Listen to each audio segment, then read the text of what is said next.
बिस्मिल्लाहिर्रहमानिर्रहीम। I am Arfazib, your biology teacher. ये सबसे पहले वीडियो है मेरी जिसमें हम इंट्रोडक्शन पढ़ेंगे about the biology, cell and life, कि लाइफ कैसे ओरिजिनेट हुई हमारे पास, सेल कैसे आया, और थोड़ा बहुत बायोलॉजी के बारे में। बस it's the introduction about the biology. So students, biology का तो आप लोग को पता होगा कि ग्रीक वर्ड है जिसकी meaning the study of life. Bio mean life and logos mean to study. So the study of life is called biology. हम सबसे ज़्यादा बायोलॉजी में जो रोल प्ले किया है वो है अरिस्टोटल।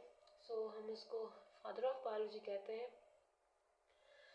हम पढ़ते हैं कि the study of life is called biology. तो लाइफ के बारे में हमारे पास दो थ्योरीज आती है जो मेन थ्योरीज हैं। एक है हमारे पास ए बायोजेनेसिस और दूसरी है बायोजेनेसिस। बायोजेनेसिस का मतलब ये कि हमारे पास लिविंग से लिविंग एवॉल्व हुए हैं। इस थ्योरी में हम स्टडी करते हैं कि जो लिविंग ऑर्गेनिज्म है उनसे लिविंग ऑर्गेनिजम्स एवॉल्व हुए हैं। सो इस थ्योरी को हम बायोजेनेसिस कहते हैं। जो डिस्कवर किया था, जिसके बारे में हमें बताया था, वो वर्चू ने हमें बताया था कि लिविंग से लिविंग एवॉल्व होने को हम बायोजेनेसिस कहते हैं। सही। एबायोजेनेसिस का क्या मतलब, हमेशा जब ए आता है सामने तो हम कहते हैं कि एब्सेंट। सो लिविंग मतलब नॉन लिविंग से लिविंग अराइव होना, वो हमारे पास ए बायोजेनेसिस आता है। उस थ्योरी को, जिस थ्योरी में हम इसको पढ़ते हैं, इसका मतलब कि नॉन लिविंग से लिविंग अराइव होना, कॉल्ड द ए बायोजेनेसिस। और ये हमारे पास डिस्कवर किया था अरिस्टोटल ने। और we call it spontaneous phenomena, एक खुद ब खुद हो जाना, कि नॉन लिविंग से लिविंग लाइफ कैसे आई, नॉन लिविंग से लिविंग ऑर्गेनिजम्स एवॉल्व हुए। हमारे पास एक बुक में एक छोटी सी वो इन्फॉर्मेशन थी कि जो हमारे पास माइक्रो ऑर्गेनिजम्स में यूबिक्टेरियम जो है सबसे ओल्डेस्ट लाइफ है ऑन द अर्थ पे। हमारे पास यूबिक्टेरियम जो है ओल्डेस्ट लाइफ है, जो 3500 ईयर्स अगो हमारे पास आए थे। इसके बाद हम थोड़ा सेल के बारे में पढ़ते हैं कि सेल हिस्ट्री क्या है, सेल की हिस्ट्री क्या है, सेल क्या है, सेल कैसे बना, कहाँ से डिस्कवर हुआ, किसने किया। Like a lot of these things we are discuss in this video. Like these terms you are all aware about that from the cytology. The study of cells is called cytology. अच्छा, cell को discover किसने किया था? First of all cell को discover किया था Robert हक ने 1665 में। सही है, बहुत पहले की बात है, अभी से कुछ 2-3 सेंचुरी पहले की बात है कि इसको डिस्कवर किया था 1665 में। और कहाँ से डिस्कवर किया था? हमारे पास एक उगा प्लांट है, उसके कोर से इसको डिस्कवर किया था। और इसकी जो ऑब्जर्वेशन है, जो जितना भी इन्होंने उगा प्लांट में मतलब देखा था कि सेल कैसा है, सेल कैसा नहीं है, जो ऑब्जर्वेशन है वो पब्लिश हुई थी Micrographia, it's a book name, उसमें पब्लिश हुई थी। सेल जो है वो हमारे पास डिराइव हुआ है लैटिन वर्ड से सेलुला।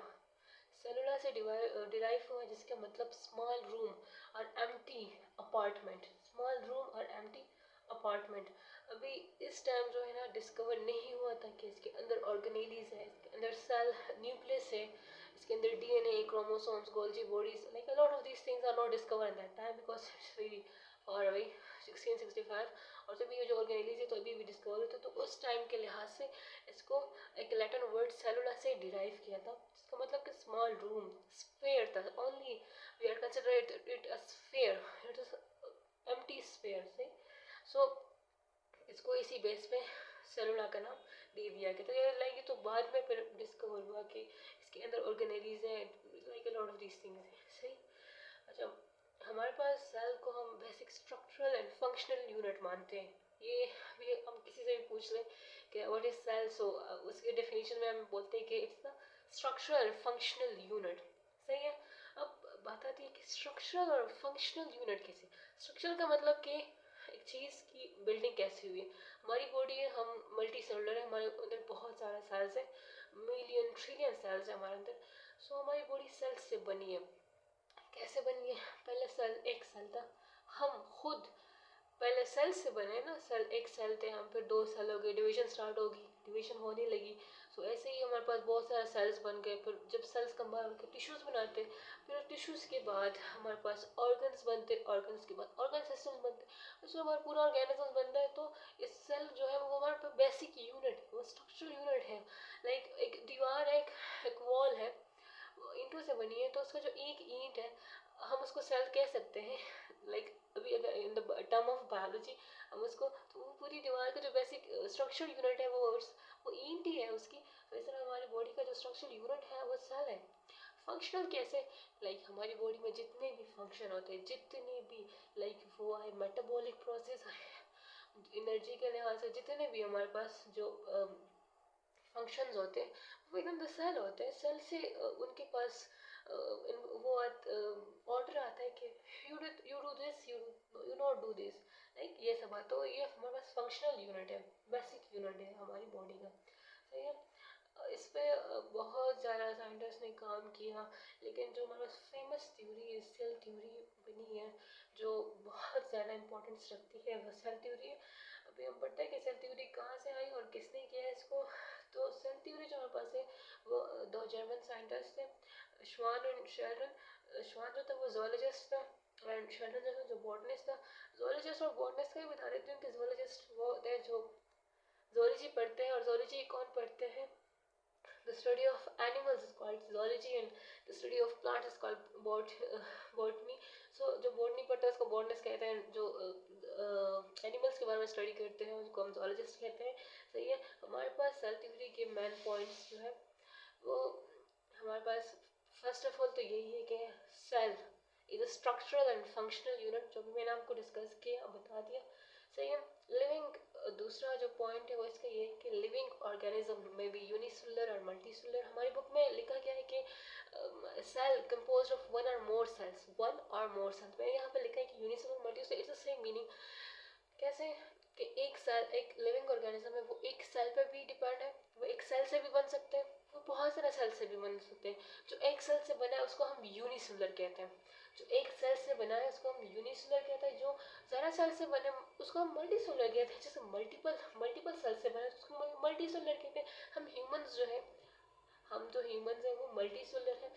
यूनिसेलुलर की जो एग्जांपल है वो बैक्टीरिया है, वो एक ही सेल से बनी है तो उसको हम यूनिसेलुलर कहते हैं। तो सेल जो है वो यूनिसेलुलर, एक ऑर्गेनिज्म जो है वो यूनिसेलुलर भी हो सकते हैं, वो एक सेल पर भी कंपोज हो सकते हैं, वो एक से ज़्यादा सेल पे भी कंपोज होते हैं। तो उन ऑर्गेनिज्म को हम एक जो सेल पे कंपोज होते हैं उसको यूनिसेलुलर, और जो ज़्यादा पे कंपोज होते हैं उसको हम मल्टीसेलुलर कहते हैं। सही है। यहाँ पे जो थर्ड पॉइंट है वो ये है कि new cell arise from pre existing cell. कैसे, हमारे पास एक सेल होता है, हमारे पास एक सेल है, सही है, उसकी डिवीजन होती है, वो 2 सेल पे जाके उससे 2 सेल बनते हैं। सही है। सो ये हमारे पास प्री एग्जिस्टिंग सेल हो गए। तो जितने भी हमारे पास न्यू सेल बनते हैं वो उसी जो प्री एग्जिस्टिंग सेल है उसी से बनते हैं। और मज़े की बात है कि जो इसके अंदर डीएनए जो सब कुछ है वो इसमें और इसमें सेम होंगे। अभी तो इस टाइम तो डीएनए वगैरह डिस्कवर नहीं हुआ था, लेकिन ये तो अभी पता चल गया है कि इसमें जो डीएनए होगा इसकी डिवीजन होगी थ्रू माइटोसिस, मियोसिस वगैरह, उसमें जो डिवीजन इनकी होगी। माइटोसिस में 2 सेल्स बनते, दो उनकी डिवीजन आती है, डिवीजन में 2 सेल्स आते हैं और मियोसिस में 4 आते हैं। लेकिन इसमें जो ये डीएनए है ये हमारे पास सेम आता है, जो इसमें डीएनए होता है, जीन्स होते हैं वो इसमें आते हैं। तो इसी वजह से अगर हमारी बॉडी से जहाँ से भी आप एक सेल ले लें, अगर आप कहीं से भी ले लें और दूसरे जगह से भी हमारे, तो उनमें जीन्स सेम होंगे। इस पर कोई वो नहीं है कि अगर आपको जीन्स किसी से मैच कराने या आपके वो फिंगरप्रिंट्स का मामला होता है तो आप जहाँ से भी जीन्स ले सकते हैं, क्योंकि सारी बॉडी में सेम जीन्स होंगे। सही है। जो फोर्थ पॉइंट है वो हमारे पास है कि cell content hereditary material which pass from offspring from their parents. अभी मैंने बता दिया कि जो हमारे पास सेल होता है उसमें हेरेडिटरी मटेरियल होता है। हेरेडिटरी मटेरियल क्या है, chromosomes, genes, DNA, it's called the hereditary material. ये हमारे पास हेरेडिटरी मटेरियल है। अब यही हेरेडिटरी मटेरियल ऑफस्प्रिंग में जो होता है वो कहाँ से आता है, पेरेंट्स से आता है। हाँ, उसमें चेंजेस होती है बिकॉज क्योंकि हमारे पास म्यूटेशन का प्रोसेस है, चेंजेस होती है, सेम नहीं होता, लेकिन वो उन्हीं से आता है, उसमें थोड़ी बहुत चेंजेस हो जाती है।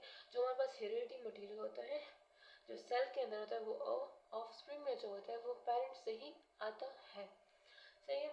अच्छा, सेल के अंदर मेटाबॉलिक प्रोसेस होते हैं। जितने भी मेटाबॉलिक प्रोसेस हैं, जितने भी हमारे पास एनाबॉलिज्म है, कैटाबॉलिज्म है, दोनों ही जो है वो हमारे पास take place within the cell के अंदर होते हैं। अभी हमारे पास थोड़ा नॉलेज है अबाउट द सेल के smallest and simplest and longest वगैरह सेल्स कौन से हैं। सो वो डिस्कस करते हैं कि हमारे पास सिंपलेस्ट सेल जो है, मैंने बताया कि बैक्टीरिया यूनिसेलुलर है, तो ये कॉमन सेंस की बात है कि बैक्टीरिया जो है हमारे पास सिंपलेस्ट सेल है। सही है। जो प्रोकैरियोटिक सेल है, it's a prokaryotic cell bacteria. सही। सिंपलेस्ट ऑर्गेनिजम्स में भी हमारे पास हमने पढ़ा कि यूनिसेलुलर ऑर्गेनिज्म, सो एक ही सेल पे डिपेंड करता है, सबसे सिंपलेस्ट हुआ सो बैक्टीरिया है हमारे पास। अभी आता है कि लॉन्गेस्ट सेल बाय लेंथ कौन सा सबसे लॉन्ग है, वो न्यूरॉन है। जो ह्यूमन न्यूरॉन सेल जो है वो हमारे पास लॉन्गेस्ट सेल है। लार्जेस्ट सेल कौन सा है, वो ऑस्ट्रिच का एग। ऑस्ट्रिच का जो एग है वो सबसे लार्जेस्ट सेल है। स्मॉलेस्ट सेल इन ह्यूमंस में सबसे स्मॉलेस्ट सेल कौन सा है, वो है स्पर्म, जो मेल्स में होता है। सही। हाँ, सिंपलेस्ट बायोलॉजिकल एंटिटीज हमारे पास जो सबसे बायोलॉजिकल एंटिटी सबसे स्मॉल है, सिंपल है, सिंपलेस्ट जो है वो वायरस है। सही। फर्स्ट ऑक्सीजनेटेड सेल, हमारे पास जो फर्स्ट ऑक्सीजनेटेड सेल है वो साइनोबैक्टीरिया है। फर्स्ट जो हमारे पास डिस्कवर्ड बैक्टीरिया हुई थी, बैक्टीरिया जब डिस्कवर हुआ तो उसका कौन सा टाइप डिस्कवर हुआ था, तो वो बैसिलस हुआ था। लार्जेस्ट बैक्टीरिया जो है हमारे पास वो एप्लेसोम फिशेसोनिया है। सही। सो यहाँ पे हम अपना वीडियो लेक्चर वाइंड अप करते हैं। Thank you so much for watching my video.